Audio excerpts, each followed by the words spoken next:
Bom, então, professor Luiz, então nós estamos falando de Tomás de Aquino, né?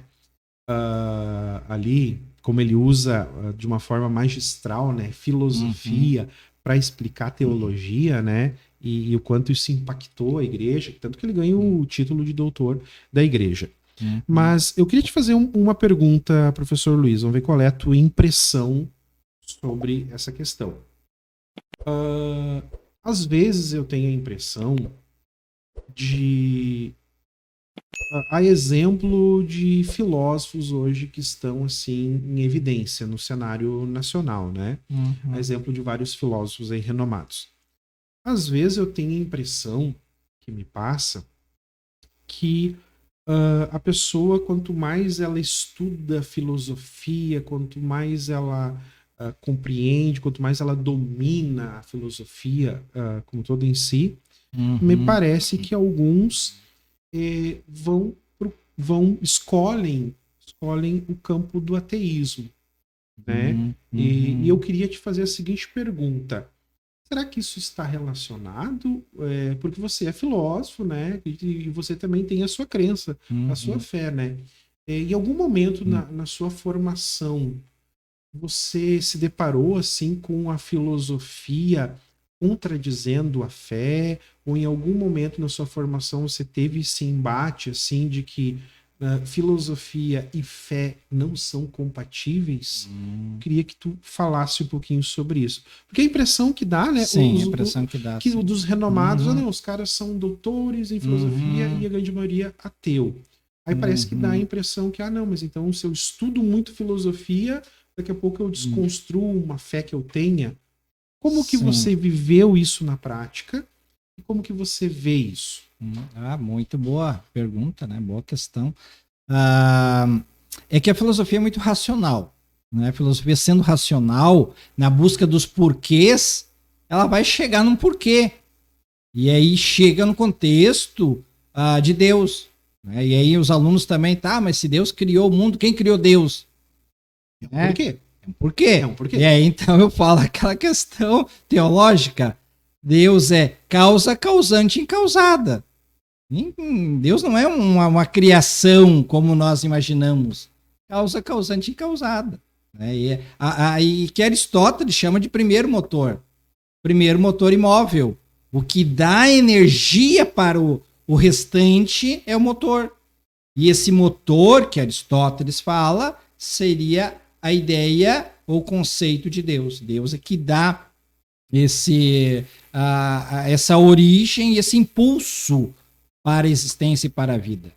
E aí, você falando também, nós vamos pegar a questão de Descartes. Descartes diz que o conceito da verdade, do conhecimento, o conhecimento surge do quê? Da dúvida.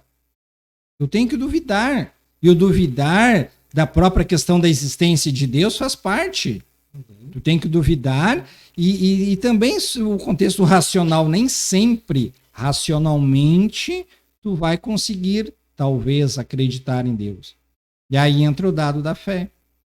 A própria questão da ciência também, né? A da ciência, a questão dos milagres propriamente, né? O que é o milagre? Quando a ciência fez toda a sua parte, e a ciência diz, a gente foi até aqui.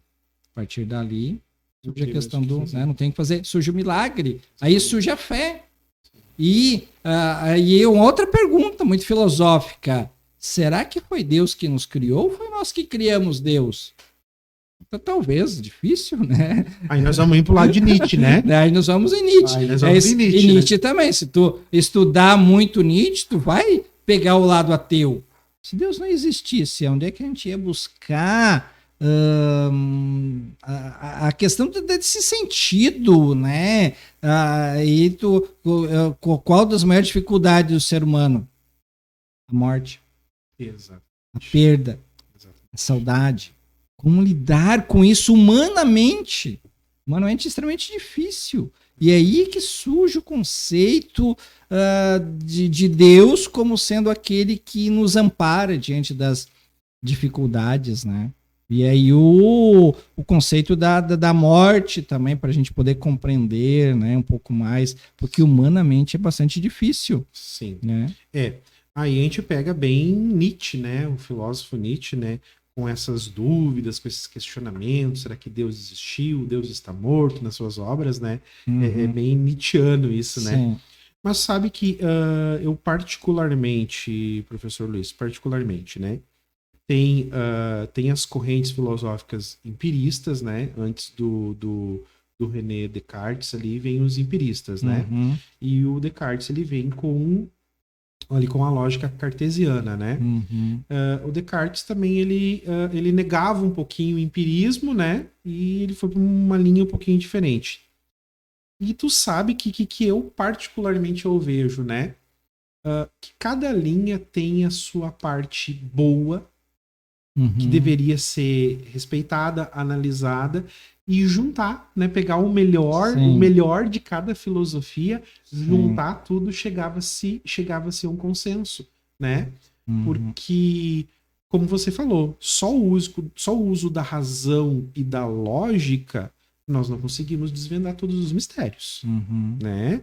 Então, vai ter momentos que a gente vai precisar da questão empírica mesmo, né? Fazer o experimento, ver o que acontece, quais são as reações, quais são os fenômenos, né? Então, olha só. E ali parece que um indo para um extremo, um negando o outro, né? Então, esse sempre é o perigo de nós irmos para os extremos. Sim. Seja na filosofia, seja nos aspectos religiosos, né? Nós irmos para os extremos, a gente se fecha e a gente bloqueia o que cada uma das correntes, das ideias poderia agregar, né? Então, eu vejo filosofia e fé e religião compatível. Não sei se você vê isso, você pensa assim também. Eu vejo que é compatível. Basta pega-se o melhor de cada uma, né? Como as filosofias também soltas, eu vejo que nenhuma dá conta de explicar tudo. Mas quando eu pego questões do empirismo, quando eu pego questões do cartesiano, né, e junto, eu consigo ir mais longe, né? Quando a gente fala do cartesiano, é o René Descartes, né? Eu até tinha anotado aqui, em latim, o nome dele era Renatus Cartesius. E eu acho que é desse Cartesius do latim, da transliteração do nome dele para o latim, que vem a ideia do cartesiano, né? Fala um pouquinho para nós, assim, do Descartes, assim, essa ideia cartesiana. O que era essa ideia cartesiana? O que era a filosofia de Descartes? Descartes, ele parte do princípio, como eu falei anteriormente, da dúvida, né? Do conhecimento. Quando eu trabalho a linha do conhecimento, o conhecimento surge da dúvida. E a primeira dúvida é, eu estou existindo? Como que eu sei que eu existo? E aí surge a famosa frase, penso, logo existo. Então, pelo dado do pensamento, eu sei que eu estou existindo. Segundo Descartes, então, é o dado do pensamento que surge o contexto da existência. E esse pensamento é um pensamento que racional, pelo uso da razão, né, é que eu sei o dado da existência. O dado da existência é o dado que vem do contexto racional, né? Mas aí surge um contexto ético, né, que aí um debate vai muito mais longe. Será que uma pessoa que está em coma e não está pensando, sabe? A gente não sabe se está pensando ou não, mas ela está existindo? Não está existindo. E agora? Qual o limite disso tudo? É bem complexo, né? Claro, o debate vai muito mais além, porque aí também uma árvore pensa? Não sabe. Então não é só o ser pensante que é um ser vivo. A própria natureza existe por ela mesma. Então não é só essa questão do pensamento como algo de existência. E aí então o erro do Descartes foi esse, não considerar outras hipóteses além do racional. E aí então surge depois as outras ciências que vão dizer não é só o ser humano racional. O ser humano tem sentimentos, o ser humano tem emoções. E aí a gente toma essas decisões baseadas mais no sentimento e na emoção ou no racional? Perfeito. Mas tu sabe que, apesar de tudo isso, né, Descartes, ele inaugura ali, ele introduz a Idade Moderna, né, na sociedade com a lógica, com o pensamento racional. ele começa, então, aquela divisão histórica em sociedade moderna, né? A sociedade, então, pensando agora a partir da razão. E claro que, consequentemente, quando eu começo a usar basicamente razão, né? Então, ele introduz o período da sociedade moderna, logo na sequência vem o período iluminista, né? Vem ali o que a gente chama do século da suspeita, onde vem todos aqueles filósofos daquele período por que século da suspeita, né? E voltam a sua atenção justamente ao sagrado. Justamente a questão assim, será que Deus existe? Será que Deus é uma invenção humana? Né? Então a gente vê Nietzsche, a gente vai ver vários outros pensadores que vão se fortalecendo nesse século da suspeita e vão escrevendo suas teorias. Darwin é contemporâneo disso. Né? Darwin viveu também o século da suspeita, Nietzsche e vários outros pensadores. A gente pega ali o próprio Marx, né? Sociólogo. Todos viveram aquele momento do século da suspeita, onde você usa razão para explicar tudo. E realmente, né? Como que se explica Deus através da razão? É difícil, né? É difícil. É difícil, né? É difícil você... Como é que faz Porque isso? tu tem que dar esse espaço. Tu tem que dar esse espaço para ele, né? E aquela questão que eu falei anteriormente, né? Se Deus é infinito, como que ele vai caber no nosso pensamento tão finito que nós somos, né? Então tu tem que dar esse espaço. E aí eu acho que eu volto aqui em Nietzsche, né? Nietzsche sendo o considerado filósofo ateu, né? Quando ele fala, Deus está morto, né? Porque Nietzsche coloca todas as fichas no ser humano. Né? O super-homem, sou o super-homem, eu sou dono de mim mesmo, né? Aí surge o contexto todo racional do ser humano achar que ele domina tudo. Mas aí eu também coloco, eu vou ter uma linha e penso, nossa, que ótimo, eu tenho que me abastecer de uma certa forma de uma motivação, porque Nietzsche diz, tu tem que ser motivado, moral dos fortes, tu tem que ser forte para vencer a vida. Mas será que eu sou forte sempre? Essa é a questão. Nem sempre eu sou forte, total como Nietzsche prega. Tem momentos que eu não sou. E aí, o que eu faço nesse momento que eu não consigo ser forte como Nietzsche prega? Então, eu vou me desesperar por causa disso? Então, tu tem que saber que hora tu pode ser aquele super-homem e hora não. Sim. E tu sabe qual... Você já falou isso aqui no programa, né? Mas você sabe exatamente em qual momento da nossa vida que a gente, por mais cartesiano que você seja, por mais racional, por mais lógico que você seja, ou empirista ou lógico, tem momentos da vida que você se obriga a reconhecer o papel da questão do sagrado, o papel do transcendente, o papel de se acreditar em algo superior. Qual é o momento? Justamente no momento da perda de um ente querido. Sim. Quando você vai se despedir, né? Naquele momento que você está ali perante o corpo de uma pessoa querida que você vai fazer a despedida. Então, por mais lógico e racional que você seja, naquele momento, a figura de um sacerdote, figura de uma pessoa religiosa, trazendo palavras de conforto, trazendo palavras assim, dizendo, olha, você em algum dia você vai retornar a ver essa pessoa querida.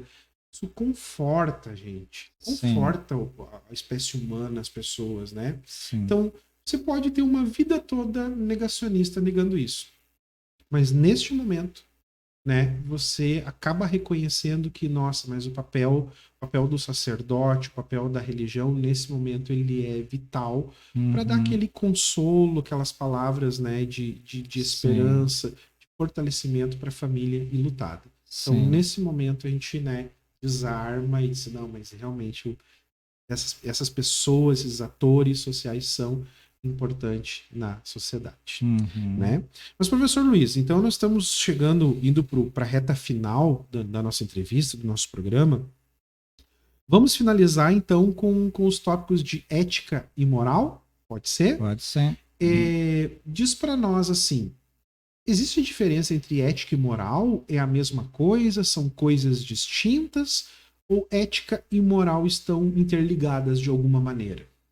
elas estão interligadas de uma maneira, porque o conceito, vamos dizer, moral, é muito relativo ao conceito de que nós nascemos numa cultura, nós temos uma família, né? Numa sociedade onde, quando tu é criança, tu vai assimilando, tu vai vivendo aquilo, né? Te disseram para ti que era assim, tu vai e faz. Né? Tu, simplesmente, a moral, ela não reflete sobre as ações. Moral é ação. E aí entra o contexto da ética, né? Que vem do grego, que é ethos, né? Propriedade do caráter, o caráter da reflexão, né? Do olhar para dentro de si e para a ação. E aí a ética é, será que a minha ação que eu estou fazendo está sendo verdadeira? Está sendo ética com relação ao contexto daquilo que eu estou vivendo? Do eu e do outro? Porque o eu e o outro tem que estar numa relação muito próxima.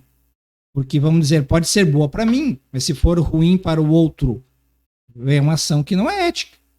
Então, a ética é esse olhar sobre essa ação, né? O olhar sobre a moral. E tem que ser um olhar muito abrangente, que vai fazer essa abrangência e ver se essa ação e esse comportamento está sendo correto. Perfeito. Então, a ética, em suma, seria as construções de valores que eu tenho. Isso, exato. Tudo que foi construído de valores, claro que a sociedade vai ter a sua influência nesse processo de construção de valores, né? Então, e a moral seria, então, a prática, se eu pratico esses valores ou não pratico, seria isso? Sim, mas você muitas vezes pratica, mas você é como um hábito. Você tem um hábito de fazer tal coisa, você vai e faz. Sim. Né? É o hábito de escovar os dentes.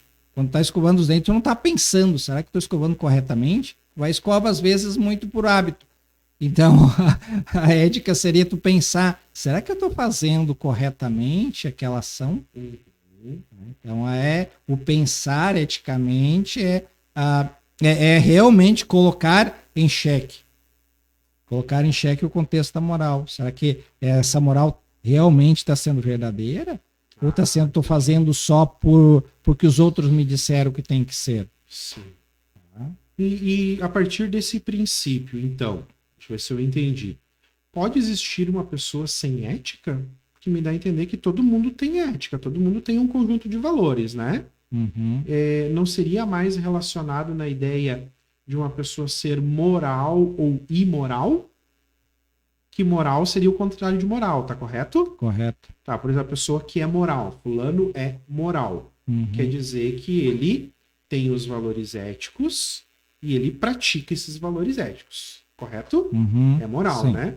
Agora, essa pessoa aprendeu os valores éticos vigentes da sociedade, vamos dizer assim, norteado para o bem, né? E essa pessoa faz o mal. Logo, ela não está praticando esses valores éticos, né? Sim. Ele seria classificado como imoral? Como imoral, é que aí também existem vários vieses, né? Aí entra o contexto vamos dizer, de um desvio de dinheiro público, por exemplo. Né? E agora, o porquê disso? Será que a pessoa também tem aquele contexto de onde ela está? Entra Marx também. Será que nós somos influenciados pelo meio? E eu entro num meio que me diz assim, não, mas só 5% aí tu me passando, 10% fica entre nós e deu. Acontece muito no campo político. Exatamente. Né? E aí, então, tá me beneficiando. Mas o prejuízo que vai dar isso depois. Então, na verdade, a pessoa pode se maquiar daquele contexto ético, né? Mas, na verdade, não estar agindo corretamente nesse sentido. Então, por quê? Porque está beneficiando a ela, ou ao meio onde ela está vivendo. Aquele meio, né? Aquele contexto ali que diz que não, se normatizou aquilo. Não, então é uma prática que todo mundo faz, então logo tu poderia fazer também. Perfeito, né? Perfeito. Claro, sempre lembrando, né, que esses valores, esses princípios, eles, como tu mesmo falaste, né, então ele vai mudar conforme o espaço geográfico que você esteja inserido, né? A gente não pode exigir que uma cultura, vamos pegar a Arábia Saudita, né? A gente não pode exigir que aquele povo daquela cultura tenha os mesmos princípios éticos que a gente tem e que tenha a mesma moral que a gente tenha, né? Correto. Né? Porque ela muda. Né? Ela muda, né? Apesar de que, vamos ver se você concorda comigo ou não, né? Também nos dá a entender que a ética ela tem uma tendência de querer ser universal, né? Sim. Ela puxa para isso, né? Puxa. Ela puxa, né? Mas aí eu acho que ela se engana nisso, né? Mas ela tende, né? Tende. Ela é uma tendência que, não, os conceitos dessa sociedade é assim, e isso aqui é o certo. E ela tem uma tendência de querer universalizar aquilo ali para todo ao redor, né? Como eu dei o exemplo da Arábia Saudita, Sim. né? Aí quando a gente olha ou tem informações de eventos na Arábia Saudita, a gente fica pasmo. Sim. Porque destoa muito, né? Destoa Sim. muito dos nossos princípios, conceitos éticos, né? Como que você vê essa questão de universalização, ou tenta ser universal, né? E você consegue conceber que essas questões éticas, elas evoluem com o tempo ou elas são estanques? Elas evoluem, elas estão sempre em constante evolução pelo próprio conceito de ser uma reflexão. Ela vai ser uma reflexão e vai ver, puxa, mas até aqui é isso. Mas a modernidade, né, o mundo evoluiu, ela tem que também ter esse novo olhar, essa nova evolução, mas não perdendo os valores. Porque o contexto da nossa sociedade é a perda de valores constante. Sim, né? sim. Ou, muitas vezes, se apegar em valores também. Né? Ela tenta se apegar em valores. Defesa da família tradicional, por exemplo. Né? É uma defesa de valores, mas ela não está levando em conta que pode existir outros tipos também, outras formações de família. Então, essa evolução constante e essa questão universal que você falou também, eu vejo assim universal enquanto a questão geossocial, né, da onde a gente está. Não tem como você universalizar para todos os campos, né? Mas eu colocaria aqui Kant, eu gosto muito do Kant também.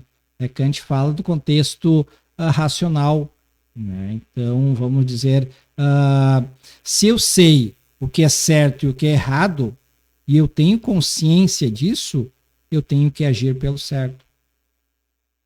Então, tem a máxima dele, né? De que age de tal forma que a tua conduta se torne uma norma universal. Age de tal forma que outras pessoas também possam assim seguir. E aí eu discuto muito com os alunos também. A gente precisa de tantas leis, será? De fora para dizer o que eu tenho que fazer? Ou a minha consciência poderia dizer até aqui tu pode, aqui tu não pode, né? Puxa vida, tu errou ali, né? A própria consciência do ser humano. Exatamente. São questões como essa que inclusive tentam colocar aí em xeque a própria essência das religiões, né? Da criação de Deus e tudo mais. Há quem diga que Deus foi uma criação humana e as suas leis, vamos dizer assim, o próprio decálogo lá, né, os 10 mandamentos, seriam criações humanas apenas para conter a humanidade, né? A gente precisa ter a figura de um ser que esteja acima de nós, que nos diga como devemos andar, como devemos agir, e como ele está acima de nós, automaticamente nós vamos respeitar mais do que apenas um igual a nós dizer, não pode fazer isso, vamos fazer dessa maneira, né? Então, são questões como essas que colocam isso, né, até na saia justa, né? Eu trabalho assim também, ali é a questão dos contratualistas, né? Os contratualistas que dizem da figura do Estado. Precisa de um Estado forte, absolutista, que te impeça de fazer as coisas? Ou tem que ter um Estado mais liberal que te garanta o ir e vir, né, teus direitos nesse sentido? De que forma tem que ser o Estado? E Hobbes vai dizer que tem que ter um Estado forte, né? Centralizador. Né? E o Locke vai dizer, não, o Estado tem que te garantir a vida, a liberdade, a propriedade, e é isso, né? E as suas obras, os escritos dele vai bem nesse caminho, né? O Hobbes escreve o Leviatã. Leviatã. Né? Sim. O Leviatã, aquele grande peixe, aquela grande fera marinha. Sim. Precisa dos peixinhos pequenos à sua volta, né? Beliscando ali as iscas, as coisas que ficam presas no seu corpo, né? Ou seja, né? Precisa dos súditos na sua volta e é uma troca mútua, né? Sim. Então o cardume está perto do grande peixe, se alimentando do que fica ali na estrutura do peixe, e ao mesmo tempo aquele grande peixe protege eles dos demais predadores, né? E o Hobbes também coloca na figura do livro dele, né, do Leviatã, tem a figura do Estado enquanto uma pessoa, Sim. Que também é formada por pessoas. Sim. Né? E aí ele tem o cajado e a espada na mão. Exatamente. Né? O símbolo da força também religiosa, mas o símbolo também da força militar, né? Que o Estado tem que ser totalmente forte. Cada pensador ele defende uma bandeira num tempo específico e ele produz, né, conhecimento para defender as suas ideias, né? Depois vem Smith com o Estado liberal, né? Que é boa parte do que a gente vive hoje nas democracias modernas, pelo menos as democracias que experimentam o neoliberalismo, que já é uma evolução da proposta liberal, mas começa tudo com Smith, com as ideias de Smith do liberalismo, né? Mas legal, professor Luiz. Aí isso já é um bate-papo no outro momento. Já é economia, né? Economia, aí a gente sociedade. A gente já vai pro campo da economia. Mas acho que foi bem proveitoso, professor Luiz, esse nosso bate-papo dessa noite, tá? Nós introduzimos ali, começamos com Sócrates, Aristóteles, Platão, né? Vemos um pouquinho ali início da modernidade. Isso foi bem legal. Acho que vai dar um material bem joia, bem proveitoso para os teus alunos, para os meus alunos, né? De filosofia. Agora você diz para eles assistir lá, né? Ó, os alunos do professor Luiz aí, ó. Deixa like, deixa joinha, curte esses vídeos, se inscreve no nosso canal, né? E vamos lá, vamos divulgar esse trabalho aí. Professor Luiz, tuas últimas palavras, então, de consideração, e nós vamos estar encerrando. Professor Cristiano, então, agradeço, né, a oportunidade de estar aqui nesse bate-papo, né, de filosofia. Espero que o pessoal tenha gostado, aproveitado também as ideias, né, que a gente tem. E claro que são muito mais amplas, né? A gente está colocando alguns fatos aqui, né, algumas questões históricas, mas eu acho que valeu a reflexão nesse sentido, né? Se o pessoal puder colaborar, dar o seu joinha lá, ajuda bastante. Espero que a gente tenha colaborado, porque eu acho que o nosso fator também, enquanto professor, né, enquanto cidadão, é refletir, né? Uma reflexão que a gente faça junto com o outro, né? Perfeito. Então esse é o professor Luiz Evaldo, professor de filosofia, teólogo, esteve conosco nesta noite no nosso programa do podcast Arquivo X. Nós encerramos por aqui a nossa entrevista. Um abraço a todos e fiquem com Deus. Tchau, tchau, gente.